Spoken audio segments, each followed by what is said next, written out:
अस्सलाम वालेकुम बच्चों। तो आज हम लोग कोलिनर्जिक के रिसेप्टर है, जैसे पिछले लेक्चर में हम लोगों ने कोलिनर्जिक एगोनिस्ट की सारी क्लासिफिकेशंस को डिस्कस कर लिया। फिर उसके अलावा हमने कोलिनर्जिक न्यूरॉन्स क्या होते हैं, उनकी स्टोरेज कैसी होती है, उनकी सिंथेसिस कैसी होती है, कैसे रिलीज़ होते हैं, उनकी कैसी रिसाइक्लिंग होती है, ये सारा हम लोग डिस्कस कर चुके हैं।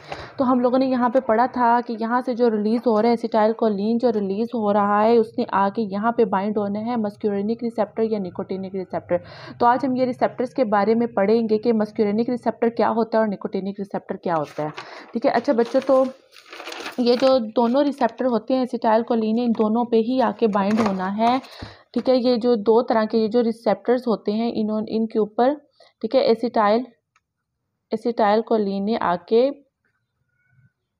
बाइंड होना है। ठीक है, ये दो तरह के होते हैं, मस्क्यूरेनिक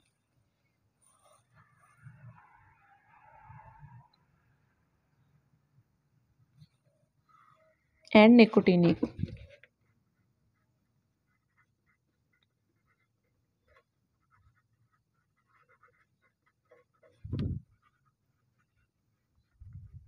अच्छा, यहाँ पे बच्चों ये एक बात है कि ये इसको मस्क्यूरेनिक रिसेप्टर क्यों कहते हैं, ये इसको निकोटिनिक रिसेप्टर क्यों कहते हैं, और ये एक ही जगह भी होते हैं, यूँ इस तरह होते हैं, और एसिटाइल कोलिन इनके ऊपर आके बाइंड होना है।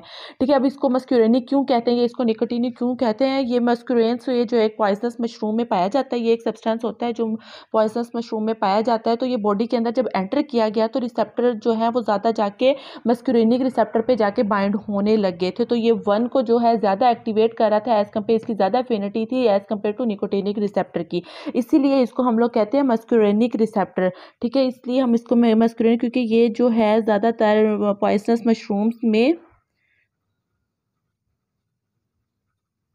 मशरूम्स वगैरह में पाया जाता है।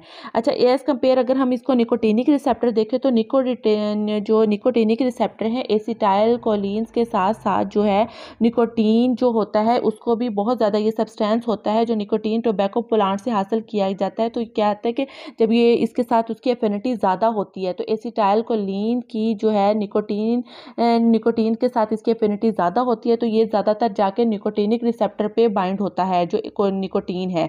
तो इसीलिए हम इसको निकोटिनिक रिसेप्टर कहते हैं। ठीक है, इसकी ज़्यादा एफिनिटी शो करता है एज़ कम्पेयर टू मस्क्यूरेनिक रिसेप्टर पे।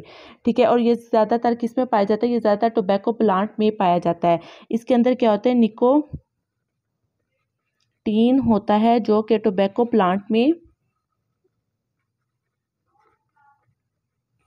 ठीक है, जो कि क्या होता है टोबैको प्लांट्स में होता है। अच्छा, ये इसका डिफरेंशिएट है कि ये मस्क्यूरेनिक रिसेप्टर को क्यों कहते हैं मस्क्यूरेनिक रिसेप्टर, क्योंकि ये मस्क्यूरेन एक पॉइजनस मशरूम से हासिल किया गया है। और ये जो निकोटीन है निकोटिनिक रिसेप्टर को निकोटिनिक रिसेप्टर इसलिए कहते हैं क्योंकि एसिटाइल कोलिन के साथ निकोटीन भी होता है जो निकोटिनिक रिसेप्टर पे जाके ज़्यादा अफिनिटी शो करता है एज़ कम्पेयर टू मस्क्यूरेनिक रिसेप्टर के पे। अच्छा, ये तो एक इसका डिफरेंशिएट हो गया। ठीक है, नेक्स्ट इसका जो दूसरा है वो क्या होता है कि जो मस्क्यूरेनिक रिसेप्टर होते हैं ये जी कपल प्रोटीन रिसेप्टर पे जाके बाइंड होते हैं। ठीक है, ये कौन से रिसेप्टर पे जाके ठीक है, जी कपल प्रोटीन रिसेप्टर पे बाइंड होंगे। ठीक है, जी कपल रिसेप्टर पे जाके बाइंड होंगे। ये हमारी जो सेल मेम्ब्रेन है इसके ऊपर यूँ जी प्रोटीन्स बनी हुई होती है। ठीक है, ये बहुत रफ डायग्राम है जो मुझे बहुत ज़्यादा अच्छी नहीं आती बनानी। ये जी प्रोटीन बनी हुई है। जी प्रोटीन्स क्या होते हैं, कॉम्प्लेक्स होता है, इसके पास अल्फ़ा बीटा गैमा होती हैं। ठीक है, अल्फ़ा बीटा और गैमा। ठीक है, जी प्रोटीन के पास कॉम्प्लेक्स होता है। जब यहाँ पे आके एसिटाइल कोलिन्स बाइंड होती है तो क्या होता है कि ये जी जो कॉम्प्लेक्स होता है ये एक्टिवेट हो जाता है। तो ये जी प्रोटीन कपल रिसेप्टर के साथ जाके बाइंड होती हैं। ठीक है, मस्क्यूरेनिक रिसेप्टर एक्टिवेट करता है इनको। और ये जो है हमारा निकोटिनिक रिसेप्टर, ये क्या होता है, ये लाइगेंड गेटेड जो चैनल्स होती हैं आयोनिक चैनल्स को जाके ओपन करता है। ठीक है, गेटेड आयोनिक चैनल्स को जाके ओपन करता है। ठीक है, ये सेकंड डिफरेंशिएट क्या होता है कि जी प्रोटीन कपल रिसेप्टर्स को क्या कहते हैं एक्टिवेट करता है साथ जाके, और ये क्या कहते हैं आयोनिक चैनल्स को करता है, जिससे क्या होता है आयोनिक चैनल्स क्या होते हैं ओपन हो जाते हैं। ठीक है, अब जो तीसरा इनका जो इनको डिफरेंशिएट किया गया है वो क्या है कि इनकी टाइप्स पे। अब जो मस्क्यूरेनिक रिसेप्टर होते हैं ये कितनी तरह की होती हैं, M1 होती हैं, M2, M3, M4 और M5। अच्छा, ये 5 तक होते हैं, लेकिन जो मोस्ट इम्पॉर्टेंट है, जो ज़्यादातर है, वो M से लेके M3 तक होते हैं, M1 M2 M3। और ये जो मसल्स है कहाँ पाए जाती हैं, ये ज़्यादातर क्या होते हैं, स्मूथ मसल्स में होती हैं, ठीक है। इसके अलावा स्मूथ मसल्स के अलावा हमारे जो ऑर्गन सिस्टम के अंदर हार्ट हो गया, ठीक है, हार्ट्स में होती हैं। इसके अलावा एक्सोक्राइन ग्लैंड्स में होते हैं, ब्लैडर्स में होते हैं, ठीक है। ये मस्कुलिनिक जो होते हैं, ये 5 तरह के होते हैं। और जो हमारे निकोटिनिक रिसेप्टर है, ये कहाँ पाए जाते हैं, इसको हम यूँ CAAN, ठीक है, इस तरह हम इसको याद करेंगे कि सी क्या है, ये हमारा CNS में पाए जाते हैं, ठीक है। CNS, ए से ऑटोनॉमिक गैंग्लिया,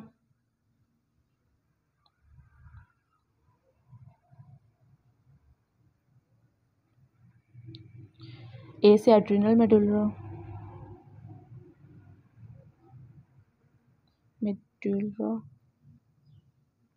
और जो एन है ये पाया जाता है न्यूरोमस्कुलर जंक्शंस में, ठीक है। मैं यहाँ लिख देती हूँ न्यूरो जंक्शंस में, ठीक है। ये जो है CAAN, ये हमारे CNS के अंदर होता है, ऑटोनॉमिक गैंग्लिया के अंदर होता है, और क्या एड्रिनल मेडुला के अंदर। इसके अलावा हमारा न्यूरोमस्कुलर जंक्शंस में पाए जाते हैं निकोटिनिक रिसेप्टर। अच्छा, यहाँ पे जो है एक, अब हम इनकी जो डिफ्रेंशिएट है, हमने यहाँ तक आप लोगों को बच्चों समझ आ गई होगी कि जो निकोटिनिक और मस्कुलिनिक रिसेप्टर होते हैं, ये इनको डिवाइड किया गया आगे। ये मस्कुलिनिक रिसेप्टर को क्यों मस्कुलिनिक रिसेप्टर कहा जाता है, या निकोटिनिक रिसेप्टर को निकोटिनिक क्यों कहा जाता है, और ये एक ही जगह पे होते हैं, और एसिटाइल कोलिन दोनों के साथ आके बाइंड होने के साथ साथ ये जो होते हैं, इन दोनों की क्या अफिनिटी है, फिर ये जी कपल्ड प्रोटीन्स को एक्टिवेट करती हैं, उनके साथ उनके चैनल्स को, और ये किनको, और ये क्या कहते हैं कि आयनिक चैनल्स को। फिर उसके अलावा इसको डिवाइड किया गया M1 से M5 तक, और ये कहाँ कहाँ पाए जाते हैं, ठीक है, और ये कहाँ कहाँ पाए जाते हैं, यहाँ तक समझ आ गई होगी आप लोगों को, ठीक है। अब हम इनको फंक्शंस, ठीक है, फंक्शंस की बात, इनके मैकेनिज्म ऑफ एक्शंस की बात करेंगे। तो क्या होता है कि मैंने बताया कि जो मस्कुलिनिक रिसेप्टर हैं, ये M1 M2 M3 ये 3 इंपॉर्टेंट होते हैं, ठीक है। अब जो M1 और M2 है, ठीक है, M1 और M2 जो है, सॉरी, M1 और M3 ये क्या करते हैं, एज अ स्टिमुलेट करते हैं, एज अ स्टिमुलेंट। जो इसका मैकेनिज्म ऑफ एक्शन होता है, स्टिमुलेंट होता है। और जो M4 है, सॉरी, जो M2 है, ये इनहिबिटरी एक्शन देते हैं, ठीक है, इनहिबिटरी एक्शंस देती हैं। और ये क्या करती है, ये स्टिमुलेटेड एक्टिवेशन, जो एक्टिवेट करती है, स्टिमुलेट करती हैं।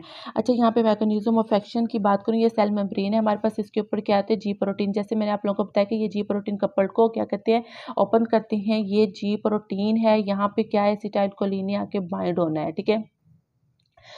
जब ये एसिटाइल कोलिन बाइंड होगी तो क्या है, इसके अंदर मैंने बताया था कि जी कॉम्प्लेक्स होता है, ठीक है, अल्फा होता है, बीटा होता है, और गैमा होते हैं। अच्छा, ये जी के पास क्या होता है कि GDP होता है, ठीक है, GTP। ये जब GTP होता है, जब क्या होता है कि ये जब एसिटाइल कोलिन है जी प्रोटीन के साथ आके बाइंड होना है, तो क्या होगा कि ये जो जी अल्फा है, क्या होगा, शोखा हो जाएगा। ये शोखा होने के बाद GDP को छोड़ के अपने साथ किसको अटैच कर लेगा, GTP को, ठीक है, GTP को अटैच कर लेगा। जब ये GTP अटैच हो जाएगा तो ये क्या बन जाएगा, जी अल्फा, ठीक है, GTP बन जाएगा, जिससे ये क्या करेगा, स्टिमुलेट करेगा फास्फोलाइपेज सी की, ठीक है, फास्फोलाइपेज की क्या होगी, स्टिमुलेशंस होगी।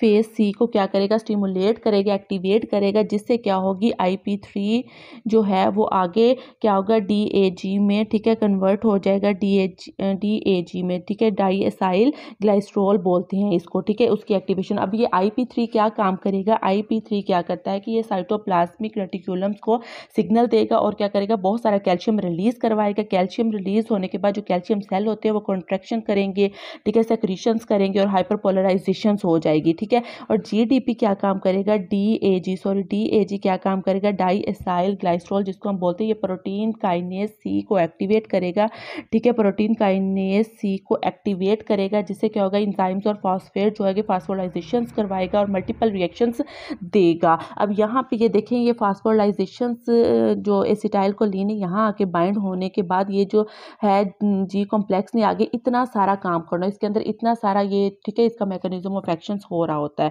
ठीक है। अब ठीक है। अब ये तो M1 और M3 ने क्या किया, स्टिमुलेट किया, ठीक है, एक्टिवेशंस की है। अब M3 क्या काम करेगा, ठीक है, M3 क्या करेगा, ये क्या करेगा, इनहिबिटरी एक्शंस देगा। इनहिबिटरी एक्शंस कैसे देगा कि ये जो होता है M3 क्या होगा, इनहिबिटरी इफेक्ट देगा। इस एडिनाइल ये क्या करेगा, ये सेल मेम्ब्रेन जब ये इसके साथ एसिटाइलकोलिन जाके अटैच होगी, ठीक है, ये जी प्रोटीन्स को क्या करते हैं, क्रॉस करेगा, तो क्या होगा, एडिनाइल साइक्लेज को इनहिबिट कर देगा। ठीक है, एडिनाइल जैसे इसके अंदर क्या होता है, इसके अंदर फास्फोलाइपेज सी होता है, इसके अंदर एडिनाइल साइक्लेज सी को क्या करेगा, इसको जाके इनहिबिट करेगा। तो क्या होगा कि एडिनाइल साइक्लेज क्या होगा कि इसको इनहिबिट कर देगा। ठीक है, इनहिबिट होगा तो जिसकी वजह से क्या होगा कि साइक्लिक AMPK, ठीक है, साइक्लिक AMPK क्या होंगे, लेवल जो है वो कम हो जाएंगे, जिसकी वजह से पोटाशियम की कंडक्शन ज़्यादा हो जाएगी। पोटाशियम की कंडक्शन ज़्यादा होगी तो ये क्या होगा कि जो पोटाशियम है ये बाहर की तरफ मूव ज़्यादा करना शुरू कर देगा। ठीक है, पोटाशियम जो है बाहर की तरफ मूव ज़्यादा करना शुरू कर देगा। यहाँ पे क्या होगी, नेगेटिविटी ज़्यादा आ जाएगी, हाइपरपोलराइजेशन हो जाएगी। हाइपरपोलराइजेशन क्या होगी तो हार्ट रेट भी क्या होगा, वो कम होना शुरू हो जाएगा। तो ये तो था इसका इनहिबिटरी इफेक्ट M3 का। ठीक है, सॉरी M2 का ये था इनहिबिटरी एक्शंस। अच्छा, अब अगर हम बात करें तो निकोटिनिक रिसेप्टर के मैकेनिज्म ऑफ एक्शंस की, तो nicotinic receptor mechanism of action क्या है कि ये क्या करते हैं, ये आयनिक चैनल्स को जाके ओपन करती हैं। ठीक है, ये आयनिक जो होते हैं ये आयनिक्स, ठीक है, चैनल्स को जाके ओपन करेंगे। ठीक है, आयनिक चैनल्स को, ये गेटेड चैनल्स होते हैं, यूँ लगे हुए होते हैं। ये जब जाके एसिटाइलकोलिन जो है इसके रिसेप्टर के ऊपर जाके बाइंड होगा तो ये क्या होंगे, आयन चैनल्स क्या होंगे, ओपन हो जाएंगे। जब ये ओपन हो जाएंगे तो यहाँ पे अगर सोडियम जो है वो अंदर की तरफ आना शुरू हो जाएगा और क्या होगा, डिपोलराइजेशन हो जाएगी। ठीक है, इस तरह ये इसका मैकेनिज्म ऑफ एक्शन था। लिपन कोड में बहुत इजी वर्डिंग में दिया हुआ है, आप लोग एक दफ़ा ज़रूर रीड कीजिएगा। मैं आप लोगों को दिखा भी देती हूँ। कोलिनर्जिक रिसेप्टर, ये देखिए इसके मस्कुरेनिक रिसेप्टर, इसकी लोकेशन बताई हुई है, M1 M2 M3 जो ज़्यादा इंपॉर्टेंट है। ठीक है, इसका मैकेनिज्म ऑफ एक्शंस भी दिया हुआ है। ठीक है, आप लोग देख सकते हैं। अगर किसी बात की समझ नहीं आई तो कमेंट सेक्शन में आप पूछ सकते हैं। Thank you so much.